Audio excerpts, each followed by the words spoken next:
ఓం నమో వెంకటేశాయ. ఓం నమో వెంకటేశాయ. శ్రీవారికి నిర్వహించే ఆర్జిత వసంతోత్సవ వీక్షణ భాగ్యాన్ని పొందుతూ ఉన్నాం. భాగ్యప్రదాత అయినటువంటి భగవంతుడు వెంకటాచలపతి యొక్క కృపా కటాక్ష వీక్షణముల వలన అని మనం భావించుకుంటే భగవంతుడే సర్వస్వం అని భావన కలుగుతుంది. చూడండి, ఒక చిత్రాన్ని మనం చూస్తున్నాం.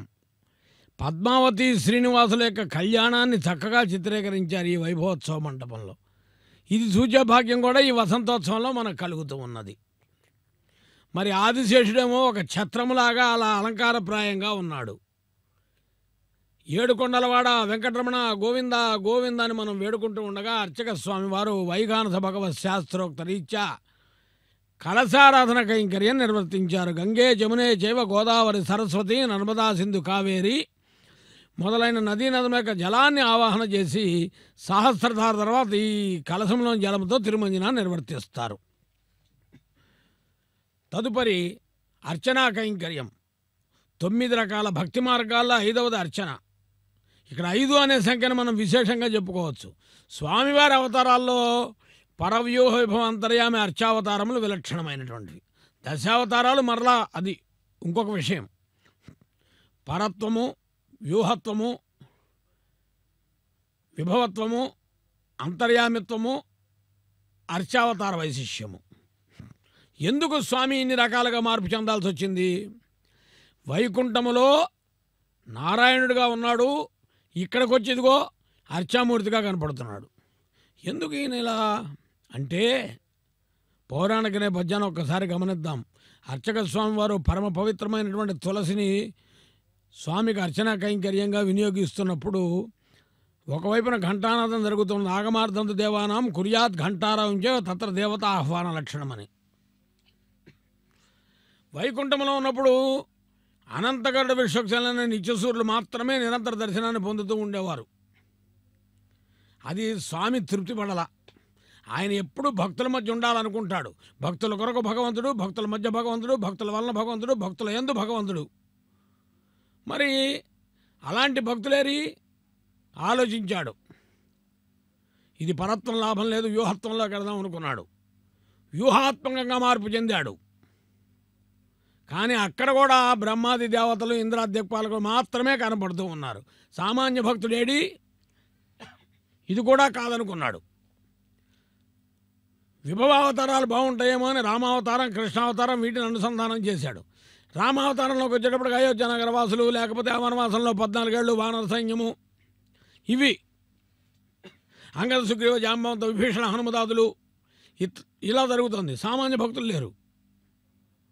కృష్ణావతారం అదే సమయంలో విభవావతారాల్లో, కృష్ణావతారంలో యదువంశసుతాం బుధిచంద్ర శతకోటి మన్మధాకార అని పాడేవాళ్ళు. నల్లనివాడు, పద్మనయనంబులవాడు, కృపారసము మై జల్లనివాడు, మౌళి పరిసర్పించేవాడు, నవ్వు రాజేళ్ళు మమ్మవాడని గోపికలు చుట్టూ తిరగటం. శంతనపుత్రుడిపై, అక్రూరుపై, కుబ్జపై, నరుపై, కుచేలుపై బరకు కృపారసము, నాపపైన కొంత రామ్యం అనేవాళ్ళు. అంతేగాని సామాన్య భక్తులేరి ఇది కూడా కాదనుకున్నాడు. అంతర్యామిగా ఉందామనిపించింది. అంతటా నిండి ఉన్నాడు. భూమి, నీరు, నిప్పు, గాలి, ఆకాశం అనే పంచభూతాల్లో ఉన్నాడు.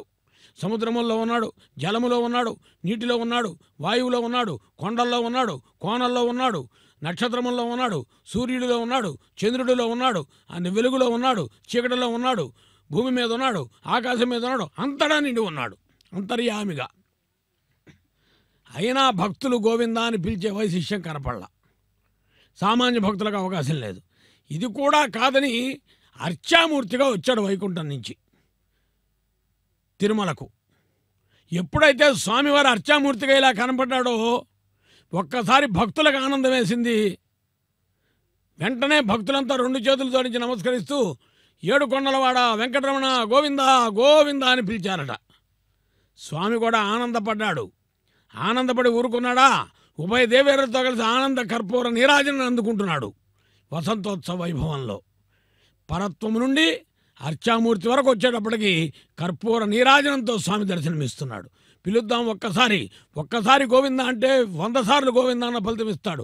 ఏడుకొండలవాడ వెంకటరమణ గోవింద గోవింద అని వేడుకుంటూ తిరుమంజనాన్ని వీక్షిద్దాం.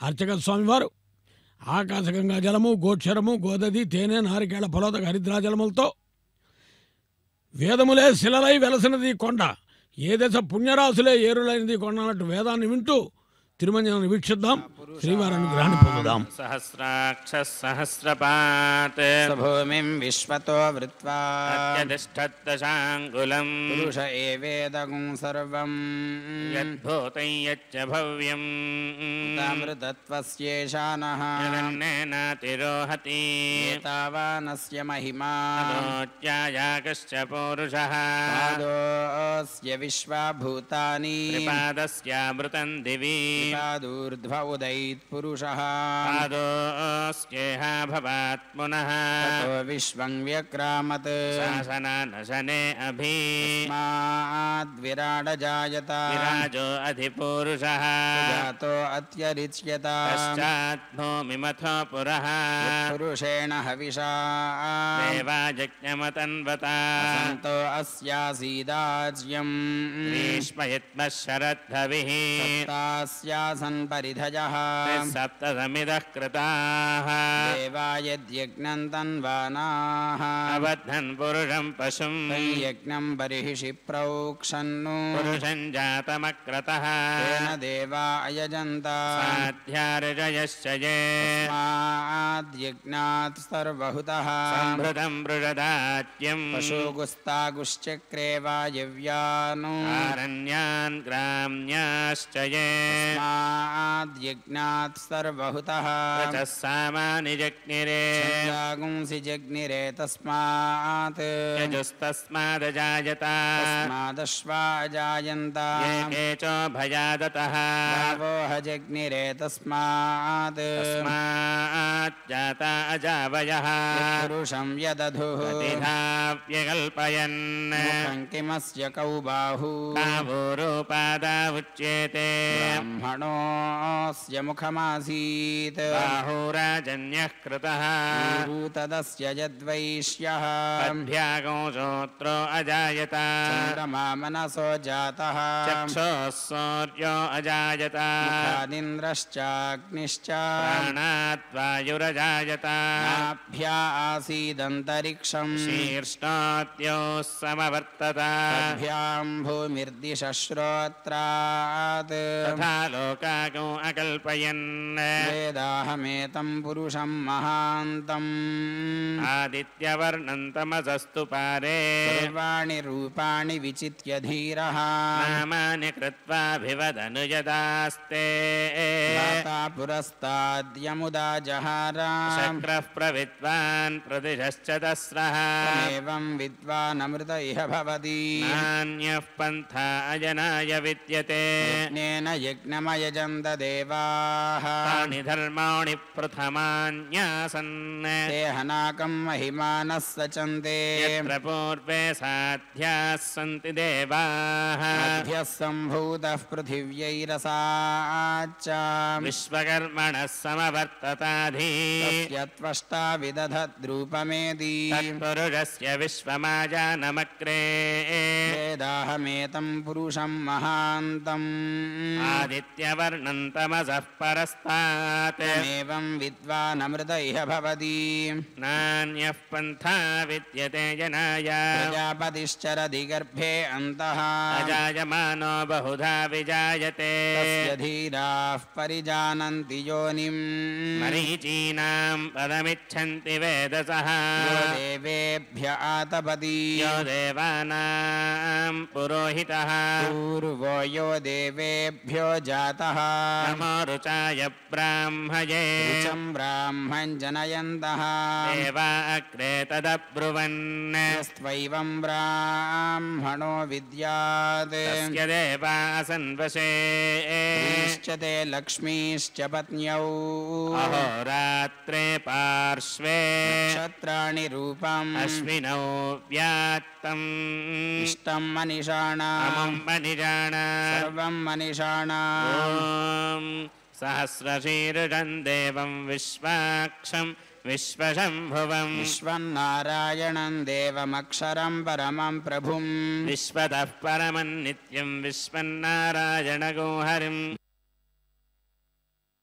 उपजीवति पतिं विश्वस्यात्मेश्वरगो शाश्वतगो जीवमच्युतम् नारायणं महाज्ञेयं विश्वात्मानं परायणम् नारायणपरं ब्रह्म तत्त्वन्नारायणः परः नारायणपरो ज्योतिरात्मा नारायणः परः यच्च किञ्चित् जगत् यस्मिन् दृश्यते श्रूयतेऽपि वा बहिश्च तत्सर्वं व्याप्य नारायणस्थितः अनन्तमव्ययं कविगोसमुद्रेऽन्तं विश्वशम्भुवम् पद्मकोशप्रतीकाशं हृदयं चाप्यधोमुखम् अधो निष्ट्यापि तस्यान्तु नाभ्यामुपरि तिष्ठति हृदयं तद्विजानीयाद्विश्वस्यायतनं महत् सन्ततकौशिलाभिस्तुलं पत्याको जरन्निभम् तस्यान्ते सुशिरगुं सूक्ष्मं तस्मिन्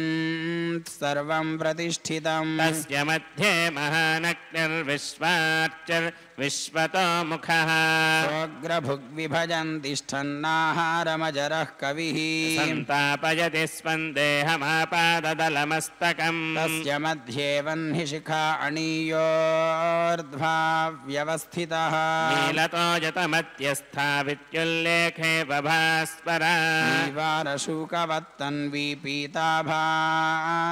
पीताभास्यात्तनूपमा शिखाया मध्ये परमात्मा व्यवस्थितः ब्रह्मा स शिवस्येन्द्रः सोऽक्षरः परमस्वराट् हृदगो दत्यं परं ब्रह्म पुरुषं कृष्णपिङ्गलम् ऊर्ध्वरेदं विरूपाक्षं विश्वरूपाय वै नमः ॐ नारायणाय विद्महे वासुदेवाय धीमहि तन्नो विष्णुः प्रचोदयात् ॐ नारायणाय विद्महे वासुदेवाय धीमहि तन्नो विष्णुः प्रचोदयात् विष्णोर्नुकं वीर्याणि प्रवोचय्यः पार्थिवानि विममे रजागुंसियो अस्कभायदुत्तरगुंसधस्थं विचक्रमाणस्त्रेधोरुगायो विष्णोरराटमसि विष्णोः पृष्ठमसि विष्णोश्न्यत्रे स्थो विष्णोस्योरसि विष्णोर्ध्रुवमसि वैष्णवमसि विष्णवे त्वा तस्य प्रियमभिपाथो अस्या नरो यत्र देवयवो मदन्ति क्रमस्य स हि बन्धुरित्था विष्णोः पदे परमे मध्ववुत्सः विष्णुस्तवते वीर्याय मृगो न भीमः कुचरो गिरिष्ठाः यस्योरुषु त्रिषु विक्रमणेषु अधिक्षयन्ति भुवनानि विश्वा मात्रया तनुवावृधाना न ते महित्वमन्वश्नुवन्ति एते विद्मरजसी पृथिव्या विष्णो देवत्वम् परमस्य वित्से चक्रमे पृथिवीमेष एता क्षेत्राय विष्णुर्मनुजे दशस्यन् विलासो अस्य कीरयोजनासः क्षितिगोदृजनिमा चकार देवः पृथिवीमेष एता विचक्रमे शतर्च सम्महित्वा विष्णुरस्तु दवसस्तवीयान् द्वेषगृह्यस्य स्थविरस्य नाम अतो देवा अवन्तु नो यतो विष्णुर्विचक्रमे दिव्याः सप्तधामभिः इदं विष्णुर्विचक्रमे त्रेधानि दधे पदम् समूढमस्य पागौ सुरे त्रीणि पदा विचक्रमे विष्णुर्गोपा अदाभ्यः ततो धर्माणि धारयन् विष्णोः कर्माणि पश्यत यतो व्रतानि पस्पशे इन्द्रस्य युज्यः सखा विष्णोः परमं पदं सदा पश्यन्ति सूरयः दिवीव चक्षुरा ततम् तद्विप्रासो विपण्यवो जागृवागुंसः समिन्धते विष्णोर्यत्परमं पदम् हिरण्यवर्णां हरिणीं सुवर्णरजतस्रजा चन्द्रां हिरण्मयीं लक्ष्मीं जातवेदो महावः आवह जातवेदो लक्ष्मीमनपगामिनी यस्यां हिरण्यं विन्देयङ्गामश्वं पुरुषानहम् अश्वपूर्वां रथमध्यां हस्तिनादप्रबोधिनीं श्रियं देवीमुपह्वये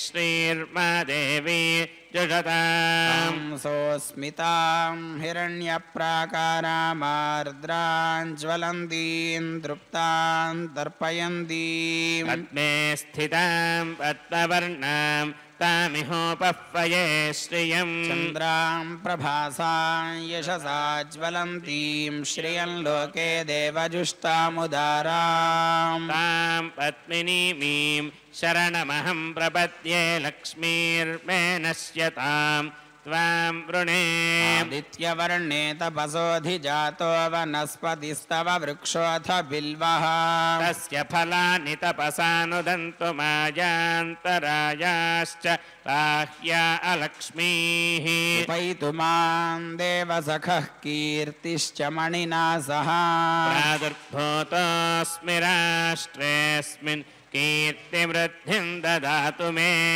पिपासामलां ज्येष्ठमलक्ष्मीर्नाशयाम्यहम् अभूतिमसमृद्धिं च सर्वान् निर्णुद मे गृहात् गन्धद्वारां दुराधरुषान् नित्यपुष्टां करीषिणी ईश्वरी गौदर्वभूतानां तामिहोपह्वये श्रियम् मनसः काममाकूतिं वाचः सत्यमशीमहि पशूनां रूपमन्नस्य मयि श्रीश्रयतायजः कर्दमेन प्रजा भूता मयि सम्भव कर्दमा श्रियं वासय मे कुले मातरं पद्ममालिनी आपसृजन्तु स्निग्धा निचिक्ली तव समे गृहे निज देवीं मातरं श्रियं वासय मे कुले आर्द्रां यः करिणीं यष्टिं पिङ्गलां पद्ममालिनीं चन्द्रां हिरण्मयीं लक्ष्मीं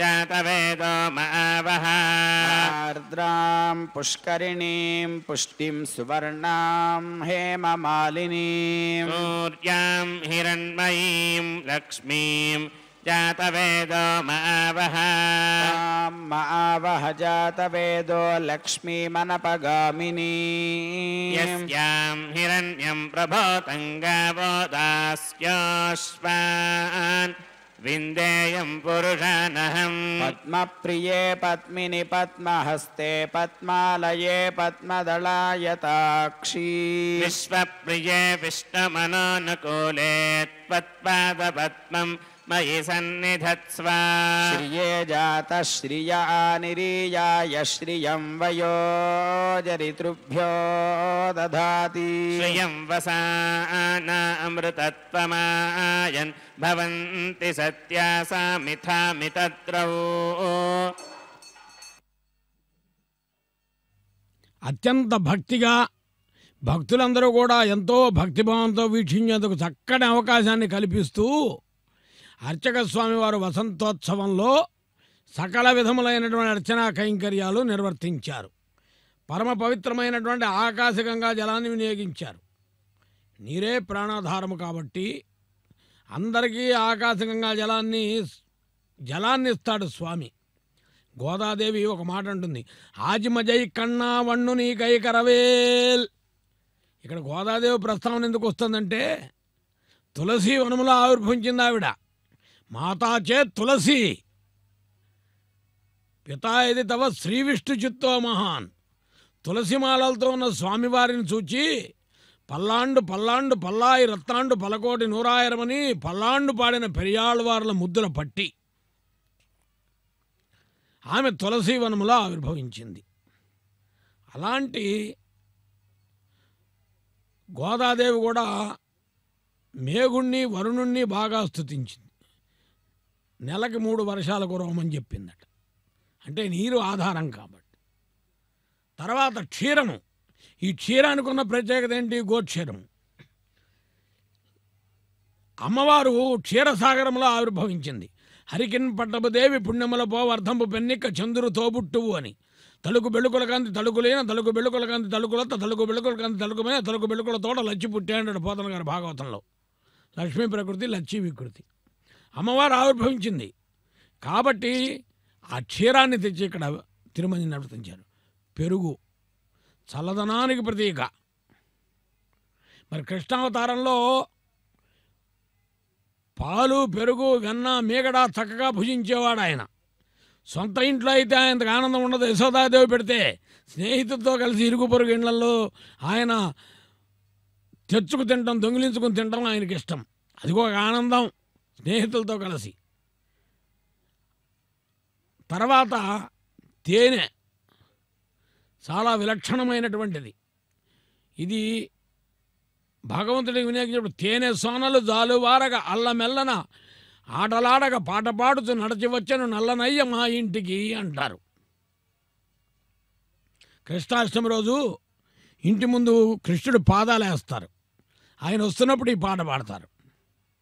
తర్వాత నారికేళ ఫలం, ఇందులోకి జలం ఎలా వచ్చింది? ఇది భగవంతుడి సృష్టి.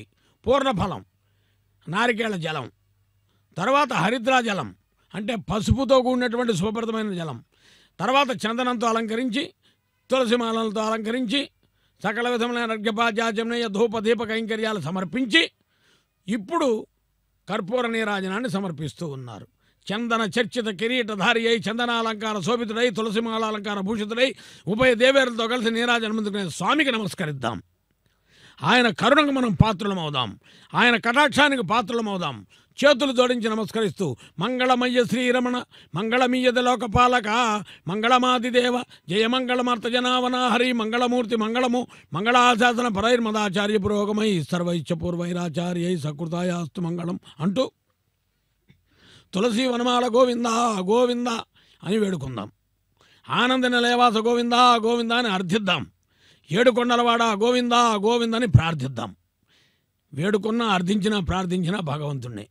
కాబట్టి తదుపరి సహస్రనామాంకితుడైన స్వామివారికి సహస్రధార కైంకర్యం వేద పండితుల వేదనాథ నీరాజనం మధ్య వీక్షించే భాగ్యాన్ని పొందబోతూ ఉన్నాం. సహస్రధారను వీక్షిద్దాం, వేదాన్ని విందాం, శ్రీవారి అనుగ్రహాన్ని పొందుదాం. శ్రీ వెంకటేశ చరణౌ శరణం ప్రపంచే. సహస్రాక్షసహస్రపాత్ సభూమిం విశ్వతో వృత్వా అత్యరిష్టదశాంగులం పురుష ఏవేదగం సర్వం యద్భూతం యచ్చ భవ్యం ఉతామృతత్వస్యేషానః యదన్నేనాతిరోహతి ఏతావానస్య మహిమా అతోచ్యాయాగుశ్చ పూరుషః పాదోస్య విశ్వభూతాని త్రిపాదస్యామృతం దివి త్రిపాదూర్ధ్వ ఉదయిత్పురుషః పాదోస్యేహ భవాత్ పునః తతో విశ్వం వ్యక్రామతే సాధనానశనే అభి తస్మాద్ విరాట్ జాయత విరాజో అధిపూరుషః స జాతో అత్యరిచ్యత పశ్చాత్ భూమిమథో పురః యత్పురుషేణ హవిషా దేవాయజ్ఞమదన్వద పర్యాప్య అనంతరాజాయ సర్వస్తోమోతిరాప్రోత్తమః భవతి సర్వస్యాప్యై సర్వస్య జిత్యై సర్వమేవ తేనాప్నోతి సర్వం జయతి. హరి ఓం.